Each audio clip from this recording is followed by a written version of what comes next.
एक प्राचीन कहावत है जो हमें ये सिखाती है कि जब हम दूसरों के लिए भलाई करते हैं तो जीवन में हमें भी भलाई मिलती है। ये कहानी एक छोटे गांव में रहने वाले दीनू नामक एक गरीब किसान की है, जो अपनी दयालुता और नेकदिल स्वभाव के कारण जीवन में बड़ी सफलता प्राप्त करता है। ये कहानी दीनू के संघर्ष, उसकी भलाई और अंततः उसके सुखद परिणामों की यात्रा को दर्शाती है। गांव के किनारे एक छोटा सा घर था, जहां दीनू अपनी पत्नी मीरा और बेटे छोटू के साथ रहता था। दीनू दिन रात मेहनत करता था, लेकिन उसकी फसलें अक्सर खराब हो जाती थीं। उसके पास साधनों की कमी थी, लेकिन उसके दिल में किसी के प्रति कोई द्वेष नहीं था। वह अपनी रोजमर्रा की समस्याओं के बावजूद गांव के सभी लोगों की मदद करता था। अगर किसी के खेत में पानी देना हो, किसी बीमार को शहर के अस्पताल ले जाना हो या किसी के घर की मरम्मत करनी हो, दीनू हमेशा सबसे आगे रहता था। उसकी पत्नी मीरा कभी कभी उससे कहती, दीनू, तुम दूसरों के लिए इतना करते हो, लेकिन तुम्हें बदले में क्या मिलता है? दीनू मुस्कुराकर कहता, मीरा, भलाई करना मेरा धर्म है, भगवान सब देखता है। एक दिन दीनू जंगल में लकड़ियां काटने गया। लौटते समय उसने देखा कि एक बूढ़ा व्यक्ति जंगल के किनारे बेहोश पड़ा हुआ था। वह बहुत कमजोर लग रहा था। दीनू ने अपनी टोकरी में रखी रोटी और पानी उसे दिया। धीरे धीरे वह बूढ़ा व्यक्ति होश में आया और बोला, बेटा, तुमने मेरी जान बचाई। मैं एक साधारण आदमी नहीं हूँ, मैं तुम्हारे इस एहसान का बदला जरूर चुकाऊंगा। दीनू ने सिर झुकाकर कहा, मुझे किसी बदले की आवश्यकता नहीं है, मुझे खुशी है कि मैं आपकी मदद कर सका। बूढ़ा व्यक्ति मुस्कुराया और अपने झोले से एक छोटा सा चमकता हुआ पत्थर निकालकर दीनू को दिया। यह कोई साधारण पत्थर नहीं है, इसे अपने खेत में रख दो, ये तुम्हारी फसल को आशीर्वाद देगा। दीनू ने उसे धन्यवाद दिया और पत्थर को अपने खेत में रख दिया। अगले कुछ महीनों में दीनू के खेत में चमत्कार हुआ।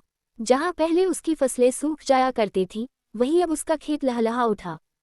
गेहूं, बाजरा और धान से भरा हुआ उसका खेत दूर दूर तक चर्चा का विषय बन गया। गांव के लोग हैरान थे और दीनू से पूछते, दीनू भाई, ये चमत्कार कैसे हुआ? दीनू ने विनम्रता से कहा, ये सब भगवान की कृपा है। दीनू ने इस नई समृद्धि को केवल अपने लिए नहीं रखा, उसने अपनी कमाई का बड़ा हिस्सा जरूरतमंदों को बांट दिया। उसने गांव के स्कूल को दान दिया, कुएं की मरम्मत करवाए और गरीब परिवारों की मदद की। अब पूरा गांव दीनू को एक आदर्श व्यक्ति मानता था। लेकिन हर सुखद कहानी में परीक्षा का दौर आता है। दीनू के पड़ोसी रघु, जो स्वभाव से बहुत ईर्ष्यालु था, दीनू की तरक्की देखकर जलता था। उसने दीनू से कहा, दीनू, तुम बेवकूफ हो, तुम अपनी मेहनत से कमाई दौलत को दूसरों पर क्यों खर्च करते हो? इसे अपने लिए बचाकर रखो। दीनू ने मुस्कुराकर कहा, रघु, दौलत का असली सुख दूसरों के काम आने में है। लेकिन रघु ने ठान लिया कि वह दीनू से इस चमत्कारी पत्थर का रहस्य निकालकर उसे चुरा लेगा। एक रात वह चुपके से दीनू के खेत में घुसा और पत्थर चुराकर अपने खेत में रख लिया। अगले दिन दीनू ने देखा कि उसका खेत अब सामान्य हो गया है। वह परेशान तो हुआ, लेकिन उसने शिकायत नहीं की। उसने सोचा, शायद भगवान मेरी परीक्षा ले रहे हैं। दूसरी ओर रघु के खेत में फसलें तो उगी, लेकिन उनका रंग पीला था। जब रघु ने उन्हें बाजार में बेचना चाहा, तो किसानों ने कहा, ये फसल खराब है, इसे कोई नहीं खरीदेगा। धीरे धीरे रघु का सारा धन खत्म हो गया। वह पछताने लगा और दीनू से माफी मांगने आया। दीनू ने रघु को गले लगाते हुए कहा, भाई, लोभ का अंत कभी अच्छा नहीं होता। तुमने जो किया उसे मैं भूल चुका हूँ, अब मैं तुम्हारी मदद करूंगा। दीनू की यह उदारता देखकर पूरा गांव बदल गया। लोग अब एक दूसरे की मदद करने लगे। दीनू के प्रयासों से गांव में खुशहाली फैल गई। उसने अपने अनुभव से सबको सिखाया कि भलाई करने से जीवन में सच्चा सुख मिलता है।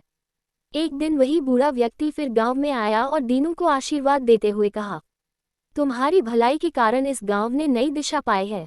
याद रखना, भलाई का फल देर सबेर जरूर मिलता है। अगर वीडियो अच्छी लगी हो तो वीडियो को लाइक करें, शेयर करें और सब्सक्राइब करें।